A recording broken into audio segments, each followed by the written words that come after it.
Hello, my name is Trevor McNamara, or just Mr. McNamara, or just Mr. Mac, and I'm the orchestra director here at Bothell High School. It's been so fantastic these first couple weeks, reconnecting with returning orchestra students, some of which we hadn't seen in a long time, and meeting so many new students. This year we had about 28 freshmen join the orchestra program, which is the biggest freshman group I've had since teaching here. This is my fourth year here at Bothell High School. So it's been just such a wonderful start to the school year. The classes are doing fantastic, getting back into the routines of orchestra class, reconnecting with their instruments and their peers, and really, really enjoying it so far. And I can't wait to keep up the work. So for this short curriculum night video, I have a short presentation. These slides actually double as our orchestra handbook. And I've sent this out in an email a couple weeks ago, and they're available on our Schoology page. So any questions or anything you want to look at again, of course, you can find it on Schoology, and you can always reach out to me, and I'm happy to get back to you, okay? So give me a second here to get the screen share going. So here we are. This is our handbook for the 2021-2022 school year in orchestra. And let me just start clicking through. Here we go. So just a quick welcome page. Again, excited that we're back rehearsing in person. And like I said, my email address is right there. You can reach out to me with questions at any time. And you can also find that on the Bothell High School webpage. So at Bothell High School, we have two orchestra classes. This year we have a fifth period, what we call the chamber orchestra. It's our older students, so juniors and seniors in that group. And we have a seventh period string orchestra. And currently this class actually has all of the freshmen, sophomores, and some of the juniors are in seventh period string orchestra. Our mission in each of these classes is the same. The idea that students will continue developing their instrumental techniques. They'll learn to work effectively with their peers in both their large ensembles and smaller ensembles, and be given opportunities to apply broader musicianship skills, both in and outside of class, all right? So, developing their instrument technique is huge, but also developing their sense of musicianship, right? Beyond just orchestra, I think is really important for the students. So this happens in both classes, and let's see here. So in general, what do students need? Obviously, they bring their instrument. It should be functioning with all its parts. So things like shoulder rests, maybe, there's other, rosin, I think that's on the list as well, but things like that, just to keep their instrument in good playing condition is important to have. Pencils are crucially important in the world of orchestra. We make marks in our music, we change things. Sometimes we have to change them back, so making sure it's not a permanent pen or anything like that, really important. And I have lots of extras. So if a student needs a pencil, they can ask me and they will get one. Rosin, the sticky stuff, makes the bow stick to the string. I have some that students can use in class. It's really good for students to have their own. Very cheap to pick up at any music store around here in Bothell. Students have folders. They've been handed out music, so anything that gets handed out is expected to be in a folder. Even if it's not a piece we're continually rehearsing, it might be an exercise, an etude that we come back to. So it's important that students keep track of those in their folder. And it's important that students bring their folders, because obviously if they have a stand partner, they can just share. But if that stand partner is absent, that student needs their own music, okay? We will be using a method book. I've been seeing students pop up with these now in class. I really hope to start using them very soon. The title of the book is Habits of a Successful String Musician. And on Schoology, there is a page that has links to where you can purchase this book online. This book is available at most music retailers. I know I've seen them at the Music and Arts just in downtown Bothell. It's really important you get the correct one for your student's instrument. In the top corner, it says for violin, viola, for cello, or for string bass. So 4 different kinds. They all look the same, but make sure you get the correct one for their instrument. The cost of the book is roughly $10. If you buy it online, there might be a little shipping cost. And students will use these their entire time at Bothell. So if you're a freshman or a sophomore student and you're just getting it now, you'll use it for the rest of the time that you participate in orchestra at Bothell.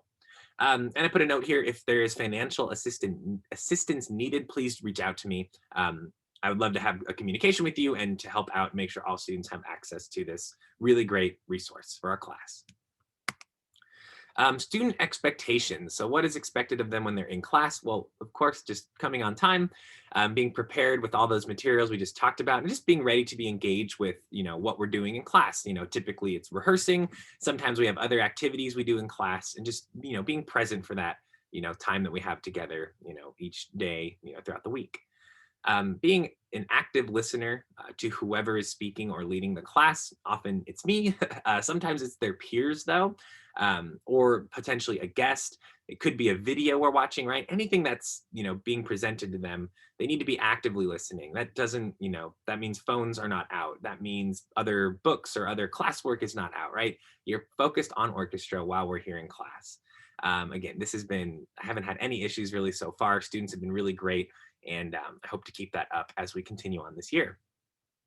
Being respectful towards ideas and opinions of others, both musically and non-musically. So it could be something we're talking about in the music, or it could be something else going on, at school or in students' lives. But obviously, showing respect and positive communication toward each other is really key. And sometimes it's something we learn and something we work on. But coming from that, just bottom line of respect is really important in our classroom. And of course, working with our peers and myself to really create a safe and inclusive classroom environment. Orchestra is for everyone, of all backgrounds, of all playing abilities, things like that. And we want to really create that space. Like I said, the students have been fantastic. We've been really, really positive these first couple weeks, and I just can't wait to keep that up as we continue on this school year. Here's our calendar of events. I sent this out in a separate email. I'm not going to go through each and every event right now. I will just make a note that our first event coming up is a fall concert. That is Thursday, October 28th. So that's kind of the first one.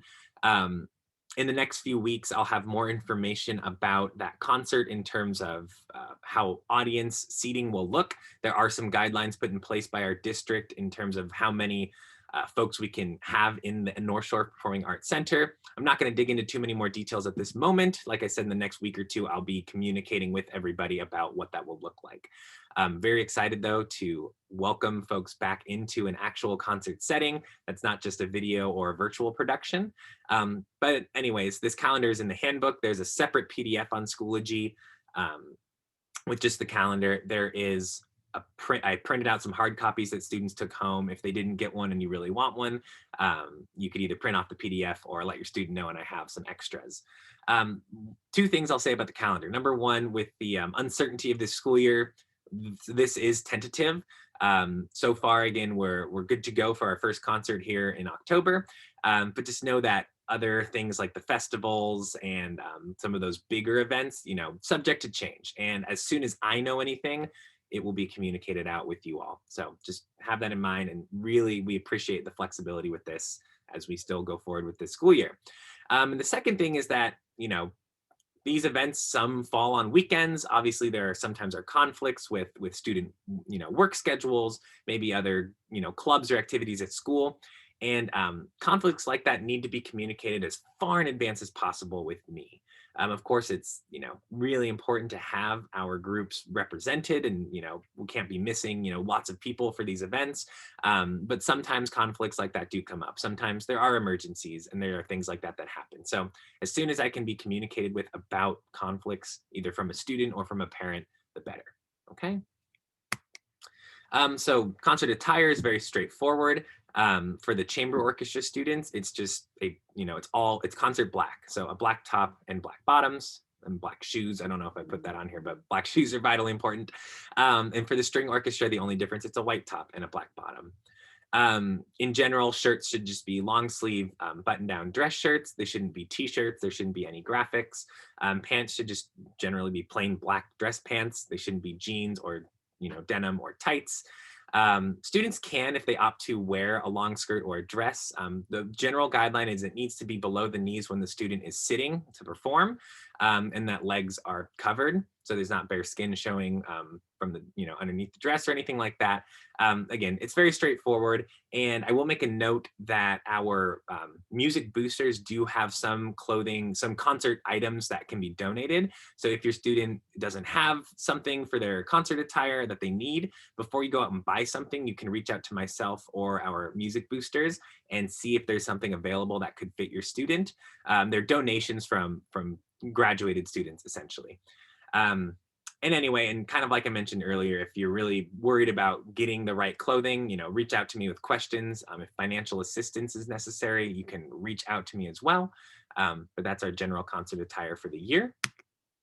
Grades in orchestra is very straightforward. The bulk of it is just general participation and presence in class. How are you following those expectations that were outlined earlier? Are you showing up with your instrument? Are you ready to play? Are you engaging? That sort of thing. These typically come out as weekly or bi-weekly points in the gradebook. Of course, our concerts and performances. Assessments for orchestra typically would be like a playing test or a playing assessment.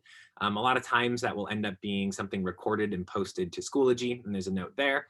Um, Sometimes it's something in class, maybe as a group, when we get into small ensembles, hearing a group perform can count as an assessment. Those are outlined to students as well, plenty of time in advance. Homework and classwork, obviously practicing is really the big kind of homework in orchestra. Sometimes that is checked in on, and that would count as a homework or classwork grade. Sometimes we do small reflections or small written assignments, but that's how the grade's broken down. And as noted here, we use Schoology to primarily turn this stuff in. And that's really, what I have for you today. I hope this information is helpful. Again, this handbook's available on Schoology. There's a great quote here from Ludwig von Beethoven himself that really I think about a lot, both when I perform and also when I teach. Playing a wrong note is insignificant, but playing without passion is inexcusable. And the way I kind of translate that to my teaching and my playing is, developing a passion for music can take time, and that's really my goal for the students in orchestra. I understand not all of them are going to be continuing to play instruments after high school, but while they're here, while they're in my group, music is something that all people connect with in a really special way. And developing that connection and developing that passion is something that, I find it's really exciting when students really connect with a piece or really, get to, create music on their own in some ways. So these are all things I think about, and I can't wait to explore more with your students in orchestra. So that's all I have for you. Thank you so much for watching. Please do reach out with questions. You know where to find my email address or message me on Schoology, and I'll get back to you as quickly as possible. Thank you so much, and looking forward to hopefully seeing you at a concert. All right, have a great night. Thanks.